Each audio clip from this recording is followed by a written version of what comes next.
Mm. Ouais,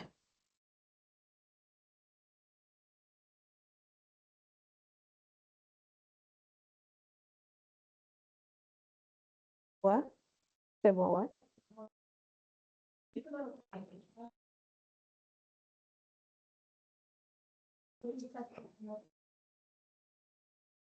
Il faut que je change,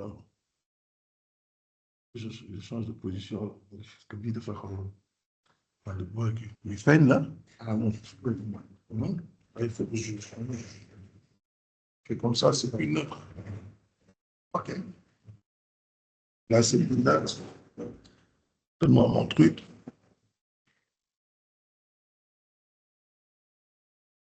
Ok.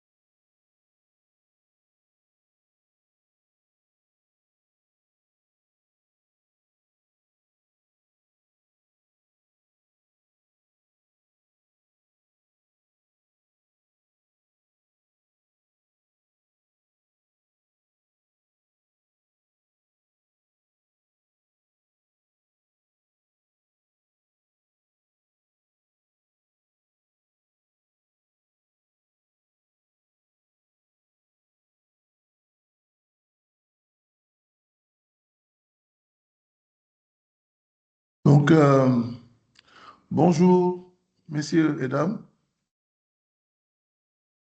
Donc, bienvenue à ce webinaire sur le thème de la nouvelle loi sur la microfinance, réglementation de la microfinance, euh, que j'ai l'honneur d'animer avec Mansour, Elhadj Mansour Diouf.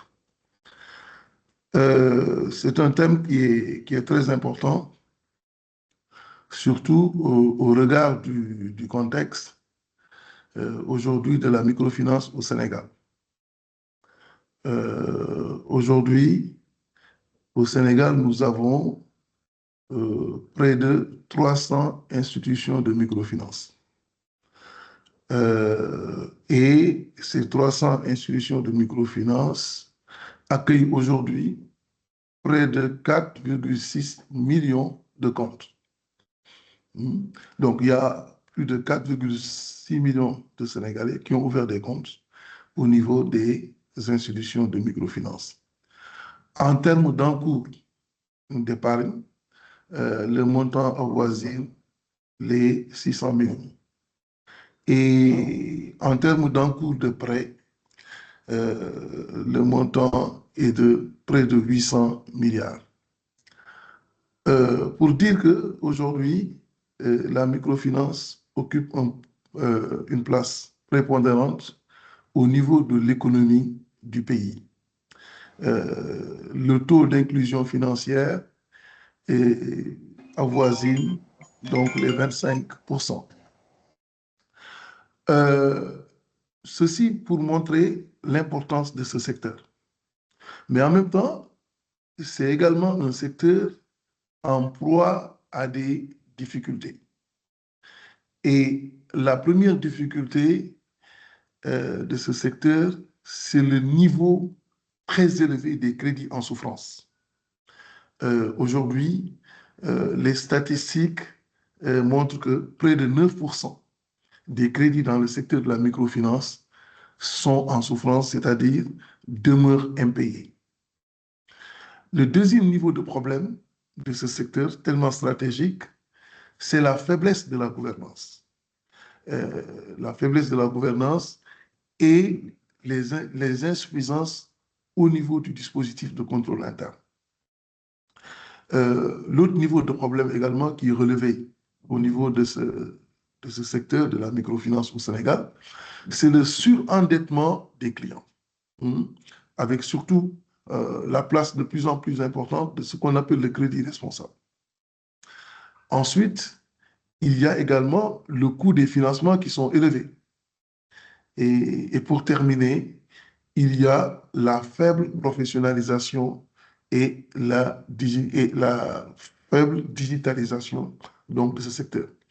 Donc, vous voyez que autant ce secteur est important du point de vue de l'épargne qu'il mobilise, du point de vue des crédits octroyés, du point de vue de ses membres, mais également autant donc le crédit souffre d'un certain nombre de problèmes. Et donc, c'est comme ça qu'il faut comprendre l'évolution donc de la loi. L'évolution de la loi pour se hisser au niveau donc de la performance, pour améliorer donc la performance de ce secteur. Cette loi fait suite à celle de 2008.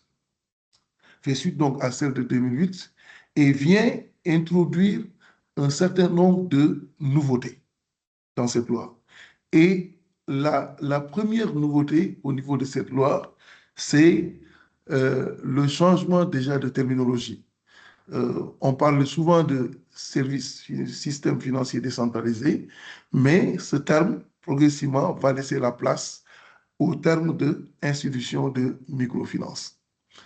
Ensuite, au niveau des formes juridiques de ces institutions, aujourd'hui, avec la nouvelle loi, il n'y a que des sociétés anonymes ou bien des sociétés coopératives. Et donc, on a mis fin aux structures hybrides. Donc, désormais, soit l'IMF est constituée sous une forme anonyme ou bien elle est constituée sous une forme coopérative. Ensuite, parmi les nouveautés, j'en ai parlé tantôt, c'est la digitalisation progressive. Hein, donc, au niveau des outils, au niveau des IMF, et surtout avec l'apparition de ce qu'on appelle la monnaie électronique.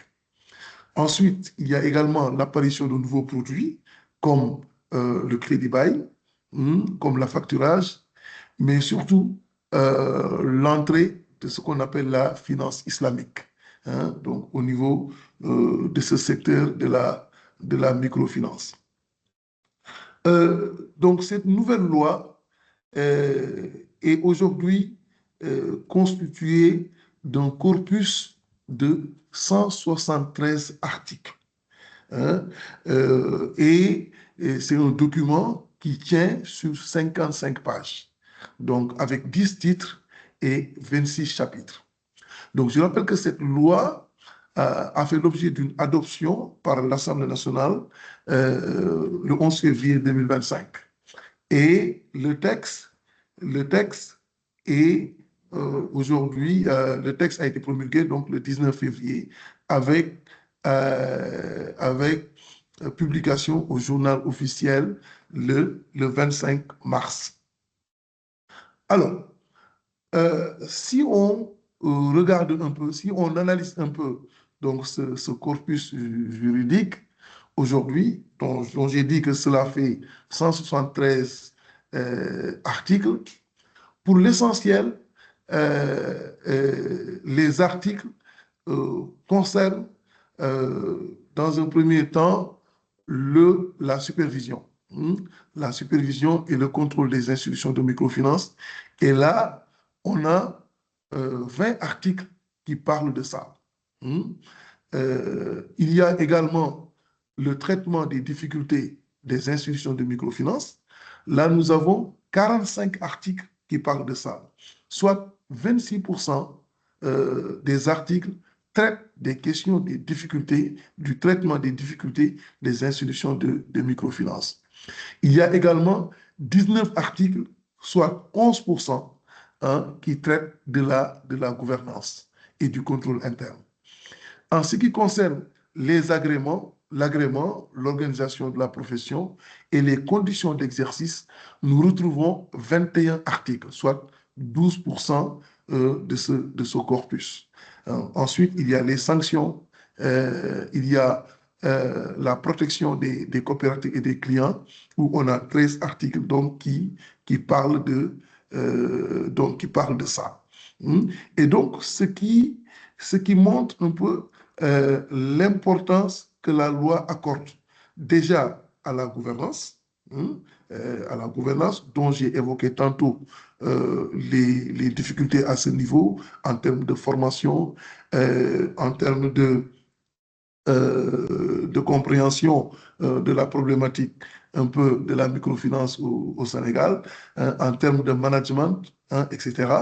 Mais également le traitement des difficultés des institutions de microfinance qui tient à cœur cette nouvelle loi qui va permettre de prévenir des difficultés. Parce que n'oubliez pas que 4,6 millions de comptes sont ouverts.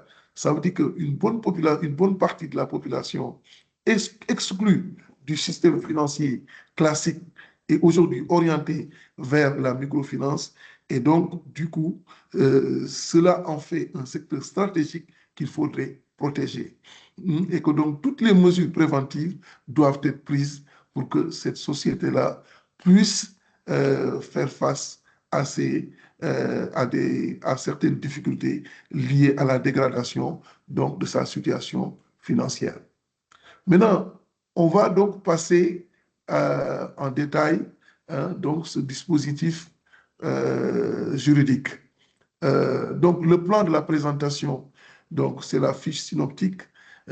L'objet est entité assujettie, hein, les opérations des institutions, les conditions requises pour l'agrément, les autorisations préalables et les notifications a posteriori, la gouvernance et le contrôle interne dont j'ai parlé tantôt, les conditions d'exercice des fonctions d'administrateur, de dirigeant et de membre du conseil de surveillance, les sanctions pénales en cas d'inobservation des conditions d'agrément, des conditions stipulées donc, lors de l'obtention de l'agrément, les sanctions pénales, donc les dispositions fiscales, les dispositions transitoires, ainsi que les dispositions finales. Donc voilà le plan de la présentation. Maintenant, pour ce qui concerne le premier point, objet et entité assujettis la tutelle, donc la présente loi, donc, comme on dit, a pour objet de régir l'exercice de l'activité de microfinance. Hein? Et donc, quelles sont les opérations qui sont autorisées à titre principal? Dans les instructions de microfinance que vous allez, où vous vous rendrez, vous trouvez que à titre principal, les opérations qu'on trouve, c'est des opérations de collecte de dépôt. Ensuite, il y a les opérations de prêt. Ensuite, il y a les opérations d'engagement par signature. Et enfin, les opérations de finance islamique. Alors, les opérations de dépôt, épargne, compte courant, compte d'épargne, etc. Les opérations de prêt, ça vous connaissez.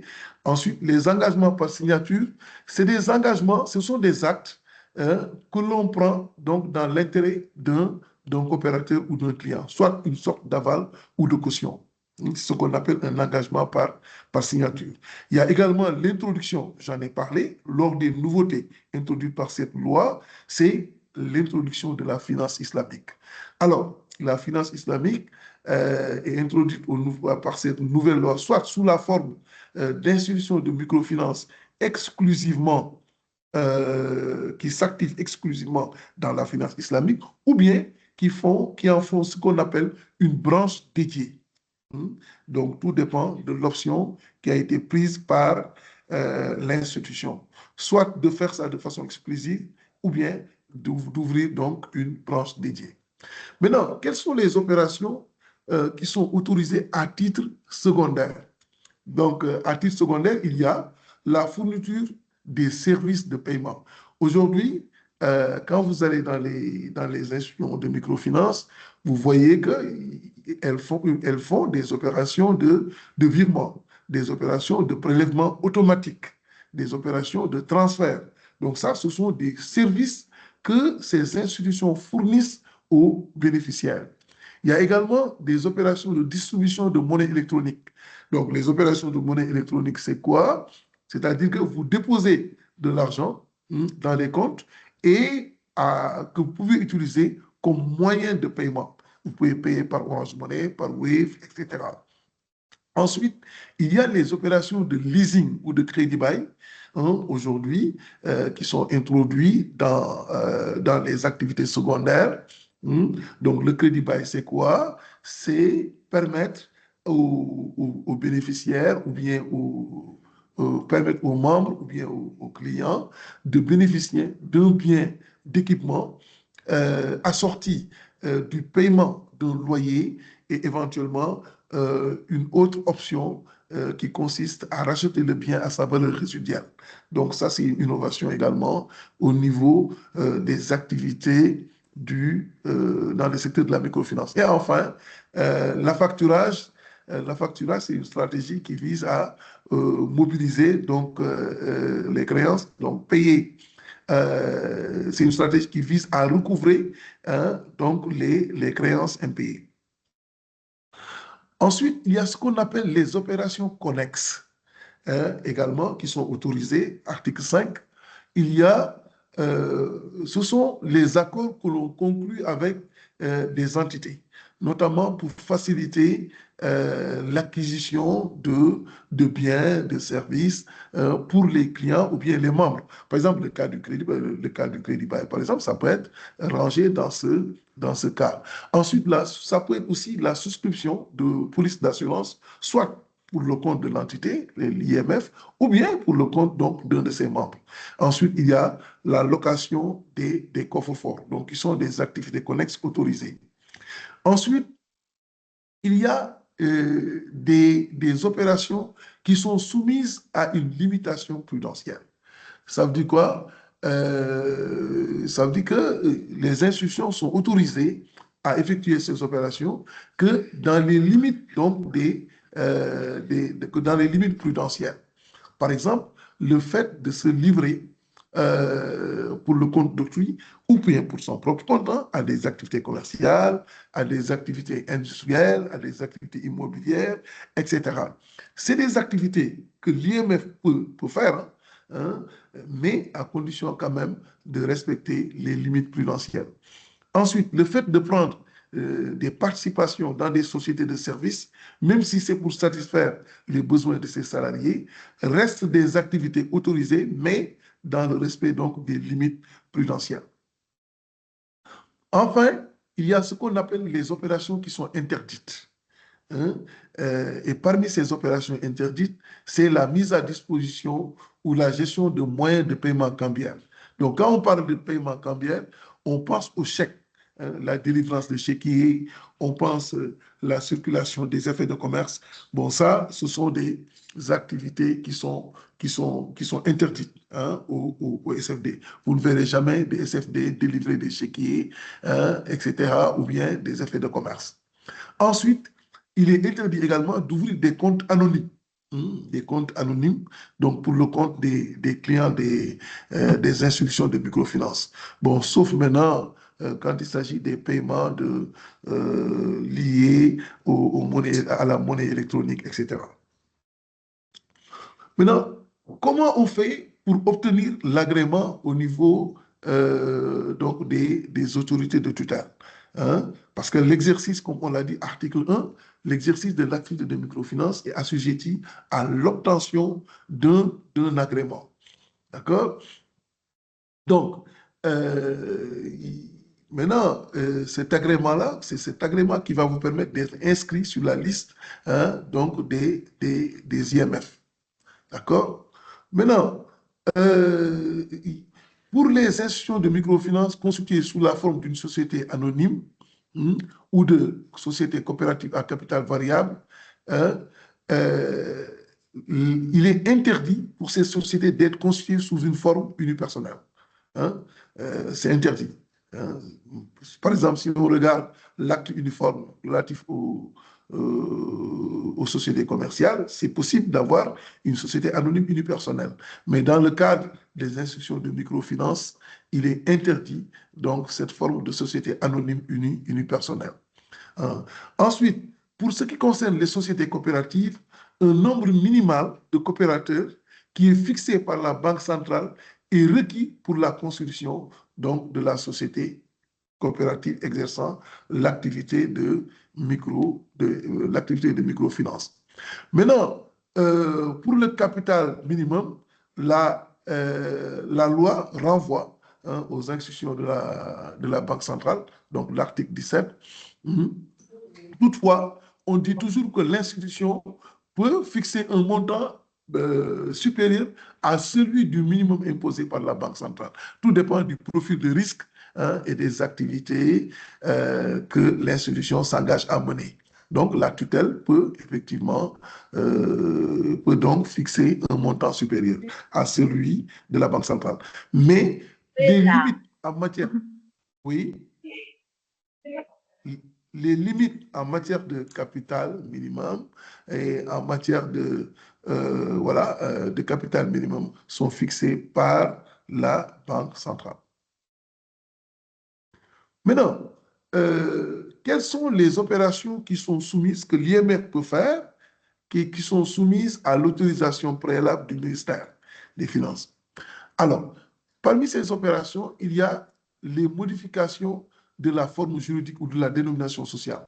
Par exemple, quand on veut changer de forme juridique ou de dénomination sociale, il faut au préalable en informer la tutelle qui est le ministère des Finances. Ensuite, si on veut procéder au transfert du siège, là également, il faut requérir l'autorisation de la tutelle. De même que les opérations de scission, de fusion, ou bien même de dissolution anticipée. Hein. Quand on veut également ouvrir une branche islamique, il faut préalablement s'en référer à la tutelle. De même que les sessions, toute prise de session ou de participation, etc. Par contre, il y a des opérations qui sont soumises cette fois-ci à l'autorisation préalable de la commission bancaire. La commission bancaire fait partie de ce qu'on appelle les autorités de supervision.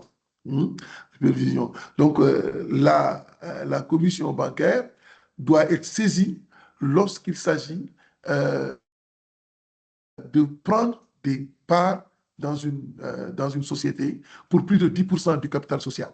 Par exemple, si une IMF veut acquérir des actions à hauteur de plus de 10% du capital d'une autre société, il est demandé une autorisation préalable au niveau de la commission bancaire. De même, les prises de participation dans une société représentant moins de 10% des droits de vote ou du capital, ou bien le déménagement du siège social ou des organes de gouvernance sur le territoire du Sénégal. Donc, les institutions notifient à leurs autorités de supervision et à la Banque centrale dans un délai de 30 jours. Donc, avant donc de pouvoir procéder à ces genres d'opérations. Maintenant, en ce qui concerne la gouvernance, j'avais dit que la gouvernance est extrêmement importante. Il y a énormément d'articles qui sont consacrés à la gouvernance parce que ça a été identifié comme étant un maillon faible donc, au niveau de l'écosystème de la microfinance au Sénégal. Alors, euh, il est dit que, quelle que soit la forme juridique, les institutions de microfinance mettent en place un organe délibérant et un organe exécutif. Quand on dit organe délibérant, c'est le conseil d'administration, le conseil de surveillance, c'est les organes. Mais quand on parle d'organe exécutif, c'est la direction générale, c'est les agences, les directions, etc. D'accord? Donc, quelle que soit la forme de la société, obligatoirement, ces organes-là doivent être mis en place. Donc, l'organe délibérant peut déléguer certains de ses pouvoirs et ses compétences à ses comités spécialisés. Parce que l'organe délibérant, par exemple le conseil d'administration, peut créer en son sein ce qu'on appelle des comités spécialisés. Ça peut être des comités de gestion des risques, ça peut être un comité de rémunération, ça peut être un comité d'audit, etc. Donc, ce sont des comités qui sont créés pour aider le conseil d'administration dans l'accomplissement de sa mission et qui sont constitués de compétences.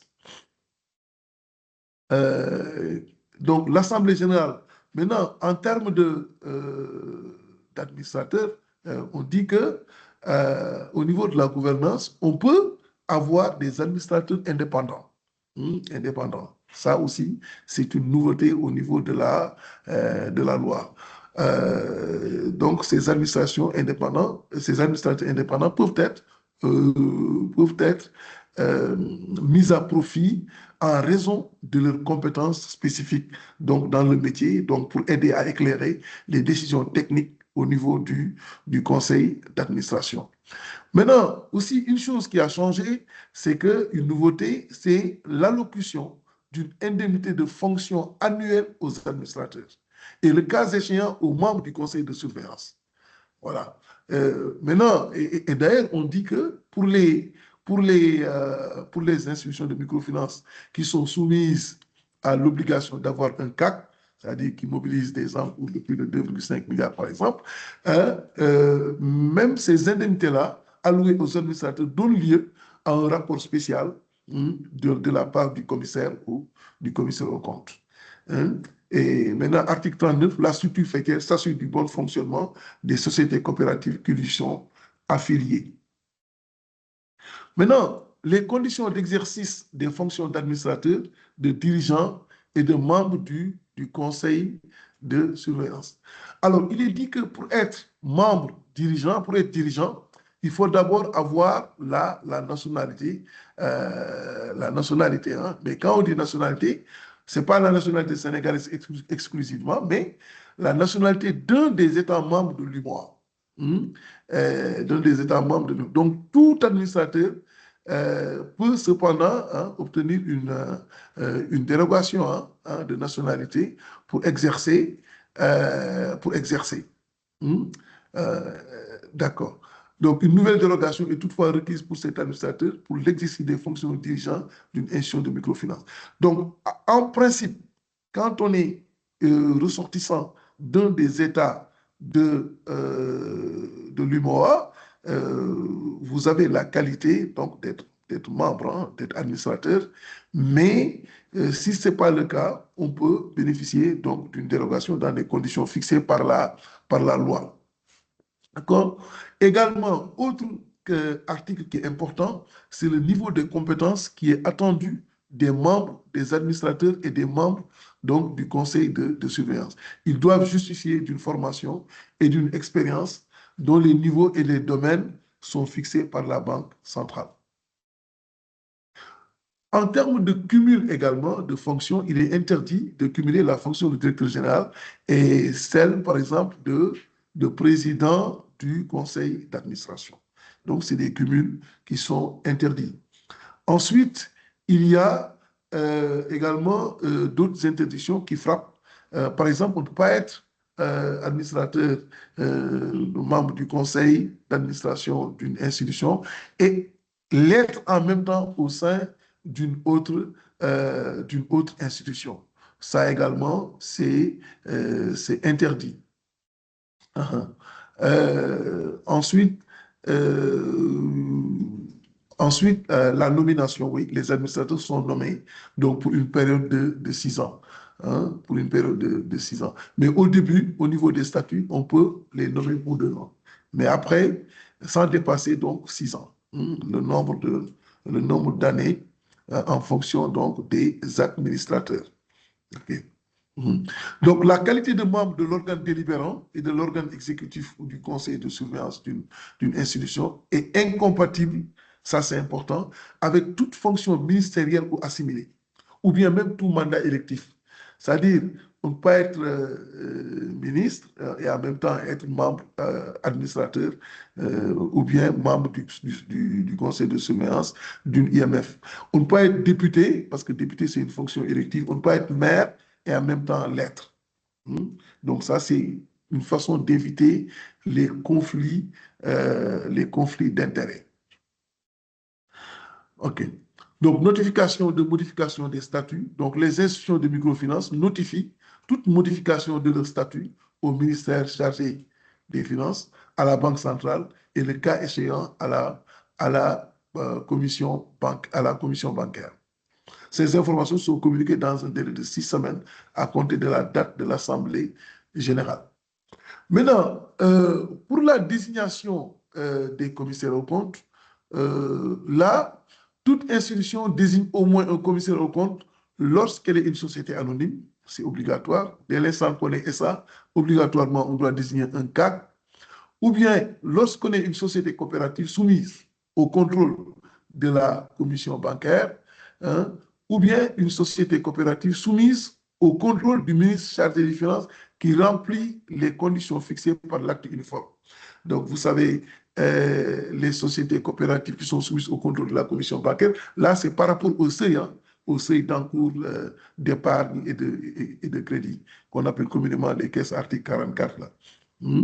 Ensuite, le commissaire aux comptes qui envisage de renoncer à son mandat en informe l'autorité de supervision sans délai en précisant donc les motifs. Donc, je rappelle que le commissaire aux comptes est nommé pour un mandat de 4 ans, renouvelable une fois. D'accord. Maintenant, le choix du commissaire aux comptes, il est soumis, hein, il est très réglementé, il est soumis à la validation donc, de la commission bancaire et des autorités de tutelle. Maintenant, quelles sont les sanctions pénales en cas d'exercice illégal d'activité, usage frauduleux, donc puni d'un emprisonnement de 6 mois à 1 an et d'une amende de 5 millions à 20 millions hein, dans le cas pour quiconque agissant pour son compte ou celui d'un tiers contrevient aux dispositions des articles 14 et 55. Hein. Je rappelle également, en termes de sanctions, il y a des sanctions administratives, il y a des sanctions pécuniaires, hein, et ces sanctions-là interviennent lorsqu'on n'aura pas respecté, hein, on n'aura pas respecté les conditions qui ont été imposées lors de l'obtention de l'agrément. Donc, infraction en matière de gouvernance, donc secret professionnel. Donc, quiconque contrevient à une des interdictions édictées par les articles 42, 45, 47 de la présente loi est puni d'un emprisonnement. Donc, ça, c'est clair. Euh, Ensuite, le défaut de communication des statistiques et des informations, article 159, est également sanctionné. Hein.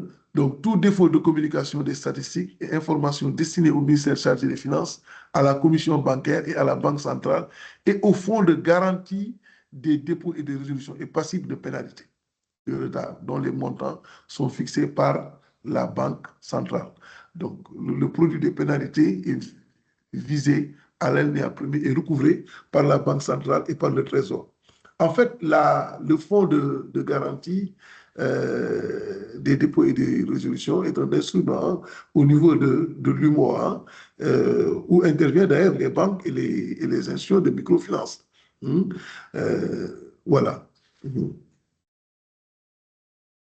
Donc, les instances de recours, donc les décisions peuvent faire l'objet d'un recours, hein, les décisions prises par le ministère chargé des Finances contre une institution, par exemple, peuvent faire l'objet de recours contre les actes administratifs. Hein. Donc, les décisions prises par la commission bancaire en vertu des dispositions de la présente loi et les textes d'application sont également susceptibles de recours dans les conditions prévues hein, par l'annexe à la convention régissant donc la commission bancaire. Donc, je peux laisser à Mansour le soin de terminer. Je donne à Mansour hein, pour, pour continuer la présentation. D'accord. Mansour. Donc, bonjour à tout le monde. J'espère que vous m'entendez. Donc, avant de clôturer la présentation aussi, je tenais sincèrement à remercier M. Moussa Kamara et son comptable diplômé, président du cabinet CETA, pour la pertinence de ses analyses et la qualité de sa contribution. Donc, je m'en vais aussi vous présenter le cabinet CETA, qui est un cabinet d'audit et de conseil qui accompagne aussi les institutions de microfinance depuis plus de 20 ans, notamment sur les questions de conformité réglementaire, de gouvernance et aussi par rapport à tout ce qui est risque et adaptation aux nouvelles lois exigeant sur la microfinance dans le mois. Donc, nous restons aussi engagés aux côtés des acteurs du secteur de la microfinance pour les aider à anticiper et maîtriser les enjeux liés aux sanctions et à la mise en conformité réglementaire. Donc, du coup, le cabinet a fait cette présentation pour vous donner en fait une idée sur la nouvelle loi par rapport à la microfinance et ce qu'il faut retenir. Et d'accord, je pense que c'est bon là. Donc, ce qu'il faut retenir ici, c'est par rapport par rapport à la réglementation relative sur la lutte anti-blanchiment qui n'a pas encore été adoptée par M. Camara. Donc, par rapport à la nouvelle loi, tout ce qui est lutte anti-blanchiment et la prolifération des armes de destruction massive, les institutions de microfinance doivent respecter ces obligations relatives à la lutte contre le blanchiment, le financement et la prolifération des armes de destruction massive. Euh, cette nouvelle loi aussi fait référence à toutes les dispositions liées à la loi sur la microfinance et aussi à toutes les dispositions liées au circulaire de la commission bancaire, les instructions aussi de la Banque centrale, sur tout ce qui est relatif à la lutte contre le blanchiment.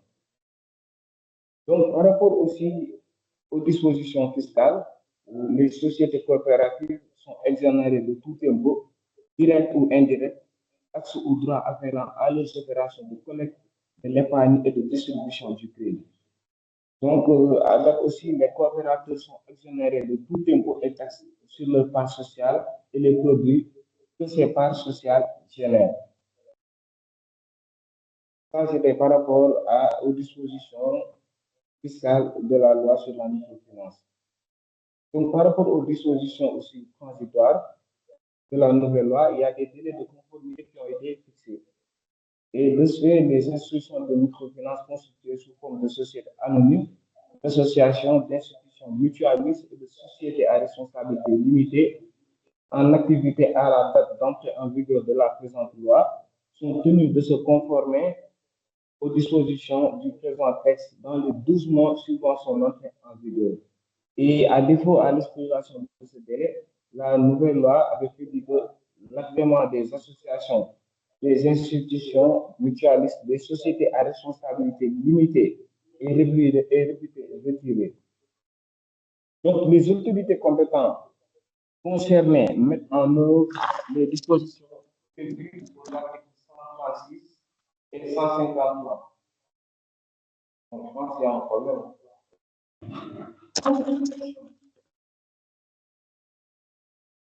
Est-ce que vous me recevez?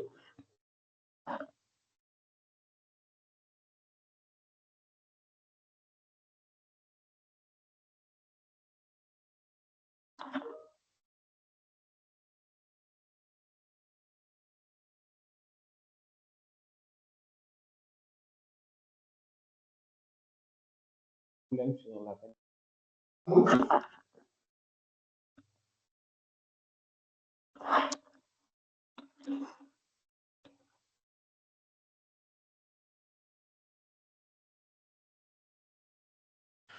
Allô, est-ce que vous nous entendez là?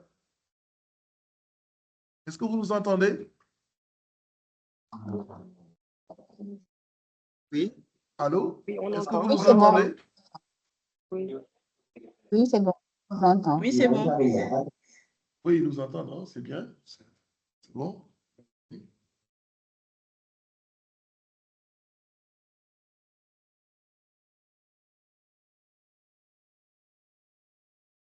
Là, je pense donc c'est bon, il y avait un problème au niveau du casque. Donc, là aussi, par rapport aux institutions de microfinance, on a eu à développer la partie délai et mise en conformité par rapport à la nouvelle loi. Donc, là, je pense peut-être je vais revenir sur les dispositions transitoires afin de vous permettre de mieux entendre la situation qui suit. Donc, par rapport au délai de mise en conformité, les institutions de microfinance constituées sous forme de sociétés anonymes, d'associations, d'institutions mutualistes ou bien de sociétés à responsabilité limitée en activité à la date d'entrée en vigueur de la présente loi sont tenues de se conformer aux dispositions du présent texte dans les 12 mois suivant son entrée en vigueur. À défaut, l'expiration de ce délai, deux choses ont été prévues. La première chose, c'est l'agrément des associations, des institutions mutualistes et des sociétés à responsabilité limitée et réputée retirées. Donc, les autorités compétentes concernées mettent en œuvre les dispositions prévues aux articles 136 et 153 de la présente loi. Et là, les institutions de microfinance constituées sous forme de sociétés anonymes qui ne sont pas conformément aux dispositions de la présente loi sont passibles de sanctions prévues aux articles 148 et 149. Donc, à date aussi, ce qu'il faut retenir, c'est il y a deux. Donc, à date aussi, ce qu'il faut retenir, c'est il y a deux types de sociétés qui sont prévues par la nouvelle loi, c'est-à-dire une société anonyme ou bien une société coopérative. Donc, pour tout ce qui est lié aux sociétés à responsabilité limitée ou bien des institutions sous forme mutualiste, doivent revoir les statuts afin de se conformer à cette nouvelle loi. Donc, par rapport aussi aux administrateurs, aux dirigeants et aux commissaires aux comptes, donc il y a de nouvelles dispositions qui ont été prévues et là, les administrateurs et les dirigeants ayant bénéficié d'une dérogation à la condition de nationalité à la date d'entrée en vigueur de la présente loi conservent le bénéfice de cette dérogation ainsi que les effets juridiques y attachés. Donc là, ce qu'il faut retenir, c'est que M. Camara avait dit tout à l'heure que s'il y a des administrateurs ou dirigeants de nationalité hors UEMOA, ils sont tenus d'avoir une dérogation pour pouvoir exercer l'activité d'administrateur, par exemple. Donc, à date, à l'entrée en vigueur de cette nouvelle loi, les administrateurs et dirigeants qui ont déjà eu à bénéficier de cette dérogation n'ont pas besoin encore d'avoir une autre dérogation. Ils peuvent continuer à exercer leurs activités conformément à la nouvelle loi, sans pour autant la nécessité d'avoir une nouvelle dérogation, comme prévu sur la loi. Et ce qui est lié aussi au commissaire aux comptes, donc dont les mandats sont en cours à date d'entrée en vigueur de la présente loi, ils sont réputés inscrits sur la liste des commissaires aux comptes tenus par l'autorité de supervision et de l'institution de microfinance concernée. Donc là, ces mandats ainsi que ceux précédemment échus ne sont pas pris en compte pour la détermination des mandats consécutifs prévus à l'article 83 de la présente loi. Et l'article 83 nous précise que voilà, le mandat du commissaire au compte dure maintenant 4 ans et renouvelable une fois pour toutes les institutions de microfinance qui ont obligatoirement un commissaire au compte.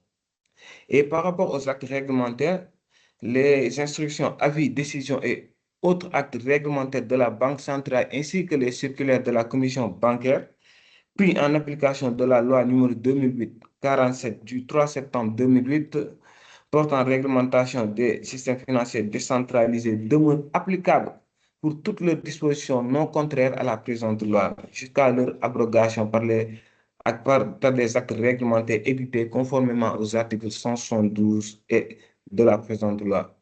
Donc là, ce qu'il faut retenir, c'est que la loi 2008 englobait tout ce qui est gestion de la microfinance, mais il y a toujours l'autorité réglementaire, c'est-à-dire la Banque centrale, avec des instructions et la commission bancaire avec des circulaires qui viennent appuyer la nouvelle loi par rapport à la mise en conformité. Donc, là, à date, l'ensemble des circulaires de la commission bancaire et instructions de la Banque centrale qui ne sont pas contraires à la nouvelle loi demeurent applicables. Et donc, par rapport aussi aux dispositions finales, il y a l'article 172 et 173 de la loi. Donc, pour l'article 172, des textes d'application, notamment des instructions, décisions ou avis de la Banque centrale ainsi que des circulaires de la commission bancaire, précisent en tant que le besoin et des modalités de mise en œuvre des dispositions de la présente loi. Donc, à chaque fois qu'il y a une nouvelle loi aussi, il y a des circulaires et des instructions qui viennent accompagner la nouvelle loi pour les modalités de mise en œuvre.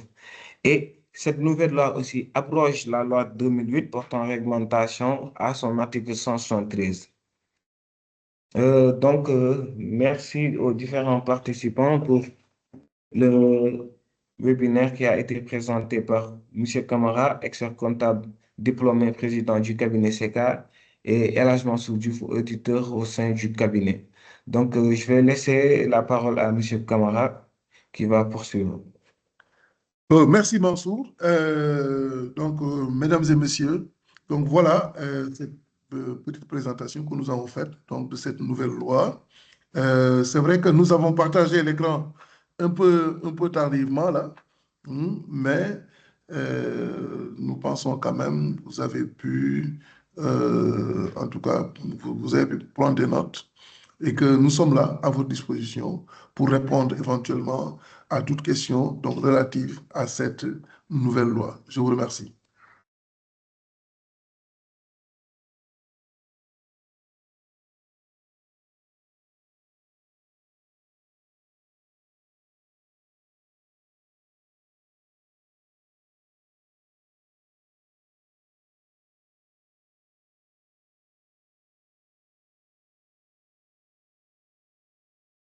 Oui, les questions?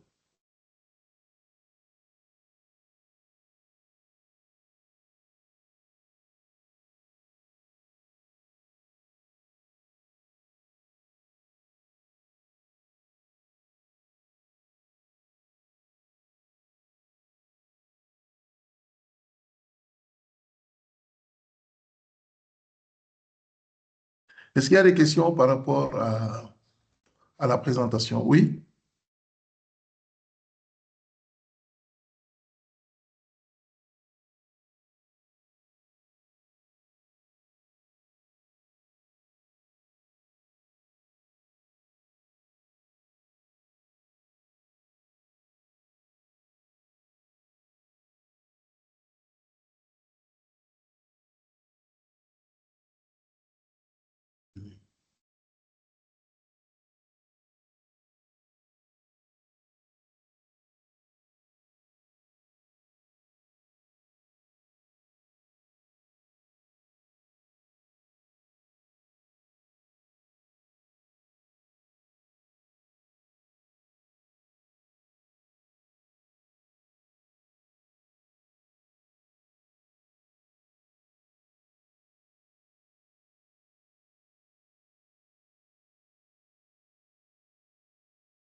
Oui, Monsieur Ouattara.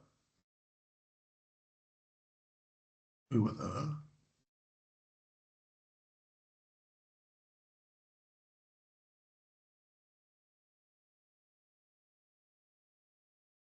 Ok, bonjour à tout le monde et merci. Oui, Monsieur Ouattara, vous pouvez parler? Oui, vous m'entendez? Oui, on vous entend. Boubacar Diallo. Oui, ou bien c'est Oui, Ouattara? Ouattara. Ouattara, oui, on vous entend, oui. Ah oui, merci à différents panélistes. Ça nous a beaucoup permis de mieux comprendre. Moi, ma question, c'est au niveau des, des réformes. Il y a Oui, il y a un des points qui dit que le passage des SF2 à IMF, je voudrais oui, comprendre quelles sont les différentes motivations qui poussent au changement de la domination. d'accord. Merci. Mhm.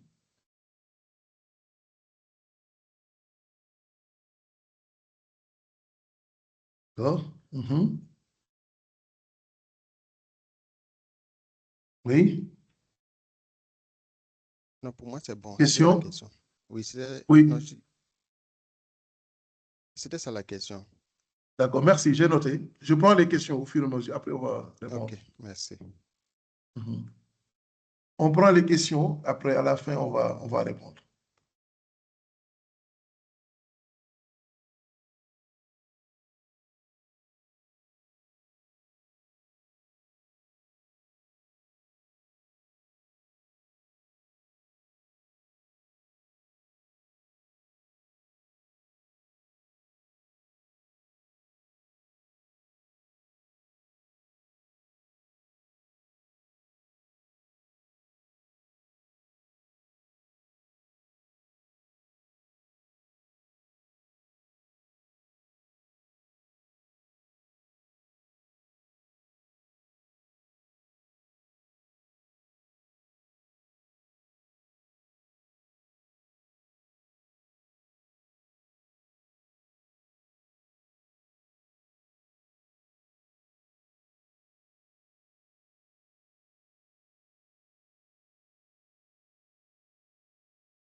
Tu as partagé l'écran? Oui, c'est ton écran. Hein? Oui. Non, est-ce que c'est l'écran, la présentation? Le support? Ah, c'est bon. Ok, d'accord, il paraît qu'il m'ont fait. Oui, c'est bon. Vous avez projeté. Ouais. Non, Il y a un câble HDMI qui est parfait. non, c'est moi. Oui, alors je voulais... allô, est-ce que vous m'entendez maintenant?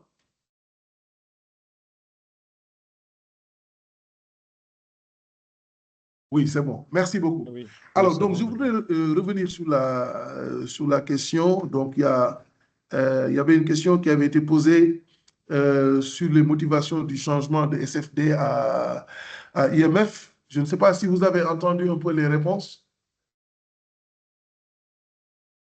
Non, on n'a pas entendu. C'était coupé, donc on a pratiquement rien entendu.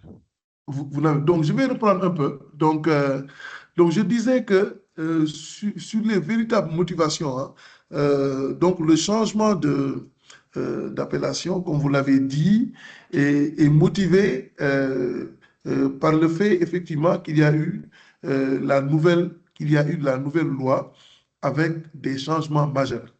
Et ces changements majeurs sont perceptibles à tous les niveaux. Déjà au niveau du développement de nouveaux produits, par exemple. Hein. Il y a eu de nouveaux produits qui apparaissent, qui n'étaient pas du domaine classique, du domaine classique du secteur de la microfinance, et qui aujourd'hui sont introduits, en tout cas, dans les nouvelles activités du secteur. Donc, ensuite, il y a le fait qu'aujourd'hui, en termes de supervision, les autorités de supervision, le ministère des Finances, la commission bancaire, sont beaucoup plus présents, hein, dans le contrôle des activités de microfinance au Sénégal, notamment à travers le contrôle a priori. Avant, sous l'empire de l'ancienne loi, on était plus dans le contrôle a posteriori. Hein, et donc, c'était simplement pour venir constater les dégâts. Maintenant, on est dans la prévention, dans les contrôles a priori, pour éviter effectivement que des situations irrémédiables se produisent et qui ne permettent pas de sauver les institutions. Donc, il y a beaucoup plus de responsabilisation dans la supervision, il y a beaucoup plus de présence dans le contrôle des activités de microfinance, dans le reporting financier, la fréquence des reportings, la qualité donc, des reportings a beaucoup évolué, hein, mais également, je l'ai dit, une plus grande digitalisation, une prise en compte de la problématique liée à la lutte contre le blanchiment et le financement du terrorisme, hein, à l'évolution au niveau de l'amélioration du dispositif du système d'information. Donc, toutes ces évolutions font qu'on n'est plus dans le cadre informel du secteur financier décentralisé. On est très proche de ce qui se fait aujourd'hui dans le système bancaire. Et donc, du coup, le terme appellation de système financier décentralisé qui confinait un peu l'activité à des opérations de microcrédit, à une cible pratiquement informelle, cette appellation devient inopérante, n'est plus pertinente. Donc, il fallait donc effectuer ce glissement conceptuel de SFD à institution de microfinance pour beaucoup plus coller à la professionnalisation du secteur de la microfinance aujourd'hui, hein, et donc pour permettre de mieux prendre en compte l'évolution qu'il y a dans ce secteur. Donc c'est principalement pour prendre en compte cette évolution, cette professionnalisation du métier de la microfinance, que forcément, cela doit s'accompagner par un glissement conceptuel pour embrasser maintenant le terme d'institution de microfinance, plutôt que secteur financier décentralisé. Donc, voilà un peu ce qu'on peut dire sur ce point. Maintenant, pour la deuxième question concernant ce qui compose la commission bancaire. Donc, la commission bancaire, vous savez, c'est un des instruments de l'UEMOA, au même titre que la Banque centrale. Mais que la commission bancaire, elle, a vocation à s'occuper de tout ce qui est régulation du système bancaire et du système financier. Et donc, tous les pays membres de l'UEMOA, membres de la Banque centrale, sont de droit membres également au niveau de la commission bancaire. Voilà. Et même du point de vue des ressources qui y travaillent, toutes les nationalités sont représentées au niveau de l'instance de la commission bancaire. Donc, voilà un peu ce que je voulais dire sur ce point.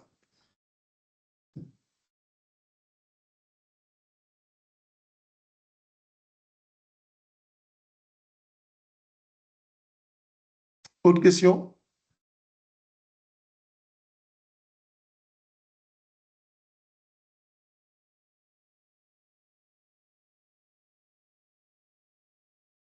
Oui, pas de souci. On peut partager, oui, à la fin. Autre question?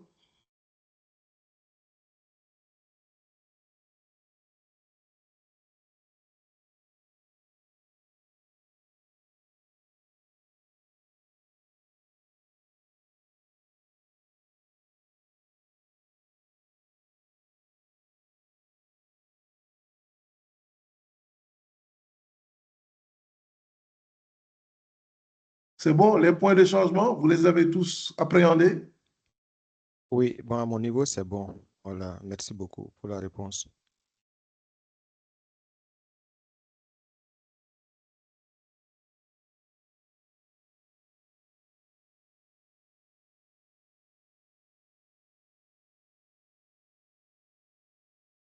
On va vous partager le support, hein, pas de souci.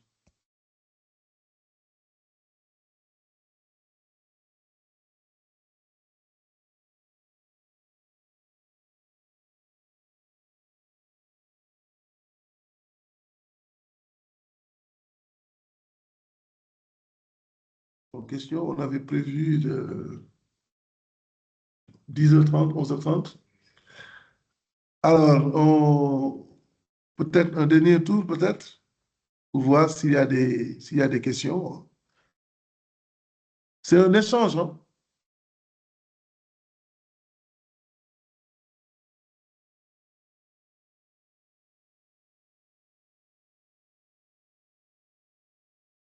Oui. C'est qui a levé la main? Non. Donc, comme il n'y a pas d'autres questions, je crois que le temps qui était imparti pour ce webinaire est terminé. Bon, nous souhaitons quand même que ça a contribué à attirer votre attention sur les nouveautés qui sont introduites dans cette loi, hein, et que, voilà, pour plus d'informations, hein, il faudra également vous approprier donc de cette loi en détail, hein, en détail. D'accord? Donc, merci beaucoup, merci de votre attention et on vous dit au revoir pour une autre session sur un autre thème. Merci. Merci.